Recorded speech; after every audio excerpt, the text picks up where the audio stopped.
दम निकले इस देश की खातिर बस इतना अरमान है। दम निकले इस देश की खातिर बस इतना अरमान है। एक बार इस राह में मरना 100 जन्मों के समान है।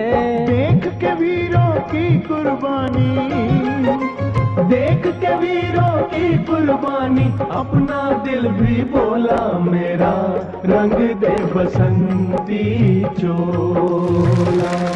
ओ मेरा रंग दे बसंती चोला, मेरा रंग दे बसंती चोला, रंग दे बसंती चोला, माए रंग दे बसंती चोला। ज्यादातर संसद में और विधानसभाओं में तो ऐसे लोग भी पहुंचे जिन पर आपराधिक मामले भी दर्ज थे। भ्रष्टाचार से पूरा देश दुखी था।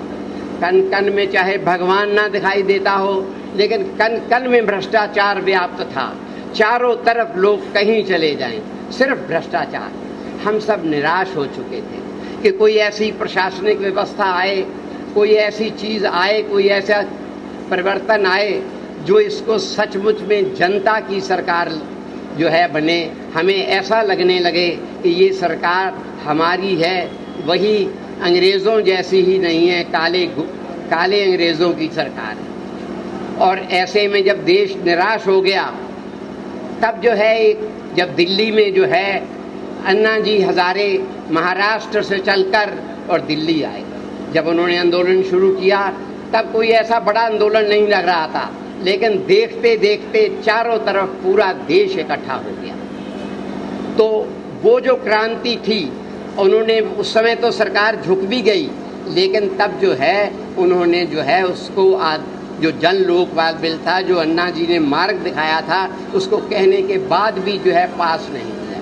तब अन्ना जी को अपनी यात्रा करनी पड़ी। अब हम अन्ना जी से ये चाहेंगे वे मार्ग निर्देशन दें कि हम किस रास्ते पर चलें ताकि सरकार स्वच्छ हो। और हम दोबारा जो है उनका अभिनंदन स्वागत करते हैं टीकमगढ़ नगर की तरफ से। जय। हिंदुस्तान नहीं, पूरी दुनिया के एक इतिहास पुरुष जिनको लोग संत की दृष्टि से भी देखते हैं, ग्रामीण विकास का मॉडल खड़ा करने वाले एक व्यक्ति के तौर पर भी देखते हैं, जिसको लोग एक बड़े आंदोलनकारी के तौर पर भी देखते हैं, ऐसे माननीय अन्ना हजारे जी हम सबके बीच में यहां पर पहुंचे। दोस्तों, टीकमगढ़ मुझे लगता है कि कवियों की धरती है। यहाँ पर इस भीड़ में अगर कोई, मैं एक सज्जन का नाम ले रहा हूँ, उनको जानने वाले या उनके परिवार वाले हों, मुझे ज़रूर मिलें। उनका नाम था पंडित राम गोपाल दीक्षित और वो आपके टीकमगढ़ के थे। और उन्होंने बहुत मशहूर गीत लिखा था जो जयप्रकाश आंदोलन का राष्ट्रगीत बन गया था। जयप्रकाश का बिगुल बजा तो जाग उठी तरुणाई है, उठो जवानों तुम्हें जगाने क्रांति द्वार पर आई है। कौन चलेगा आज देश से भ्रष्टाचार मिटाने को, बर्बरता से लोहा लेने सत्ता से टकराने को। आज देख लें कौन रचाता मौत के संग सगाई है, उठो जवानों तुम्हें जगाने क्रांति द्वार पर आई। अगर उनके परिवार का कोई हो, मैं उनसे मिलना चाहूँगा। और दीक्षित जी, आपकी स्मृति को मेरा प्रणाम। दोस्तों, बाकी बात तो अन्ना कहेंगे। अन्ना को सिपाहियों की ज़रूरत है। आप में से जो लोग अन्ना का साथ देना चाहें, वो लोग एक कागज़ के ऊपर अपना नाम, पता, मोबाइल नंबर लिख करके किसी तरह मेरे पास यहाँ पहुँचा दें। अन्ना उनको 1 महीने के भीतर बुलाएंगे और अपने साथ सामने बिठालकर चर्चा करेंगे कि कैसे इस समाज को बदला जा सकता है, कैसे राजनीतिक दलों से हमें आज़ादी मिल सकती है। विस्तार से अन्ना बताएंगे। मैं उस टाइम को नहीं लेना चाहता, पर अन्ना की सेना में जो भी शामिल होना चाहें, एक कागज़ के ऊपर अपना नाम, मोबाइल नंबर, ईमेल लिख करके मेरे पास भेज दें। जय हिंद।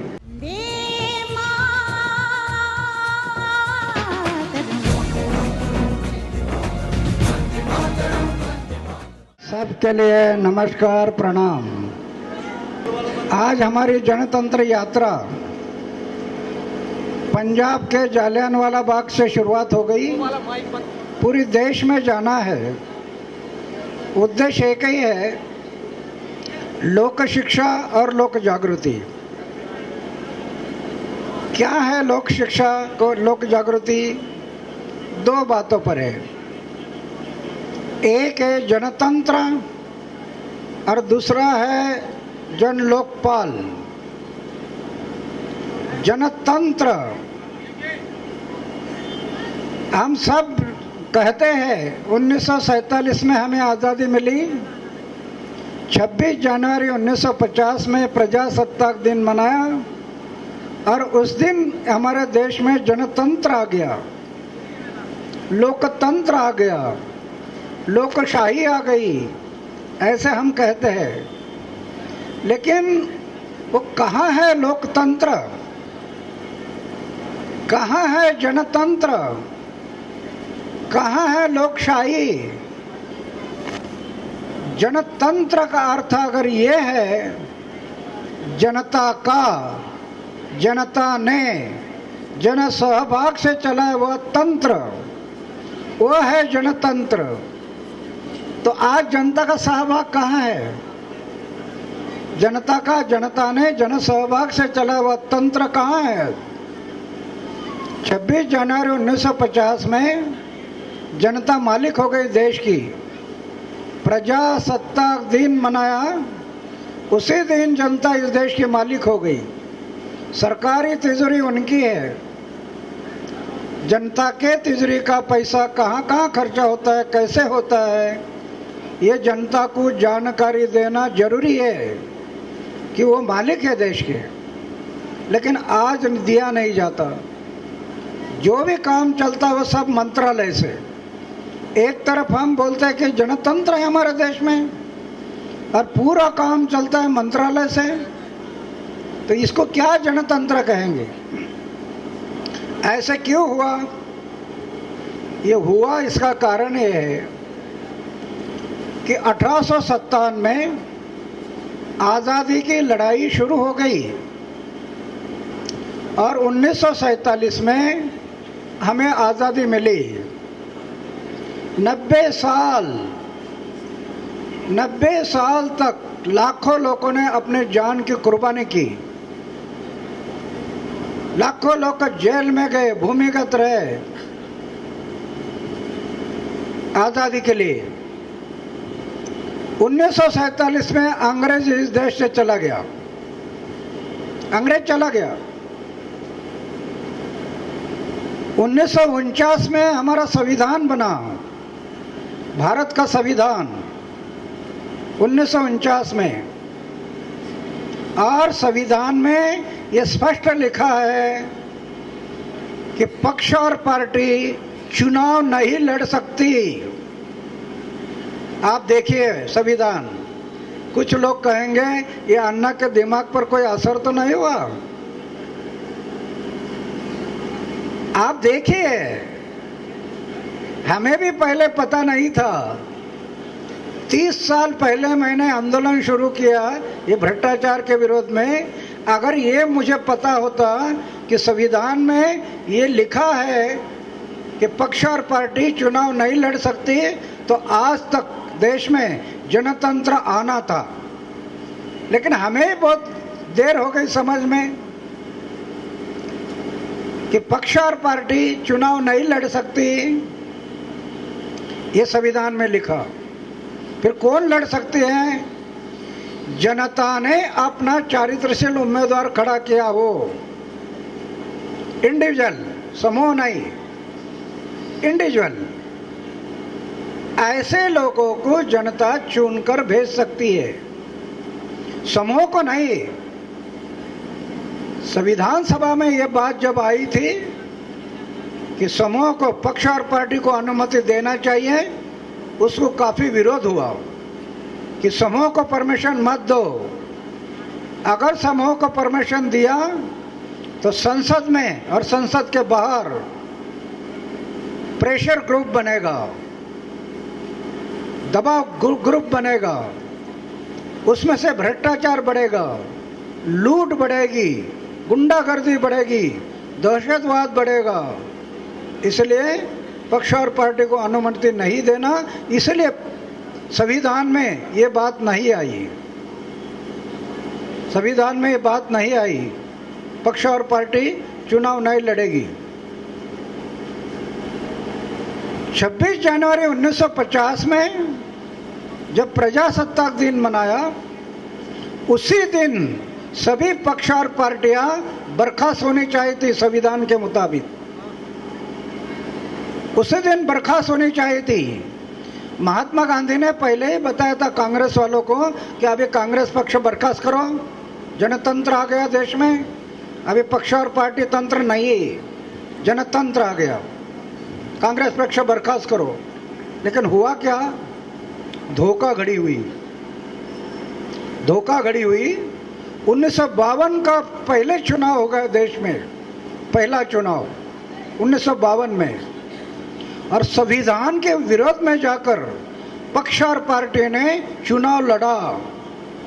संविधान नहीं कह रहा, लेकिन पक्ष और पार्टी ने संविधान के विरोध में जाकर ये चुनाव लड़ा, और उसमें कुछ पार्टी चुनकर आ गई। और चुनकर आने के बाद आज हमारे देश का जनतंत्र नेस्त नाबूद कर दिया। कहाँ है जनतंत्र? जनता का, जनता ने जनसहभाग से चला हुआ तंत्र कहाँ है? आज रहा नहीं। आज क्या आ गया?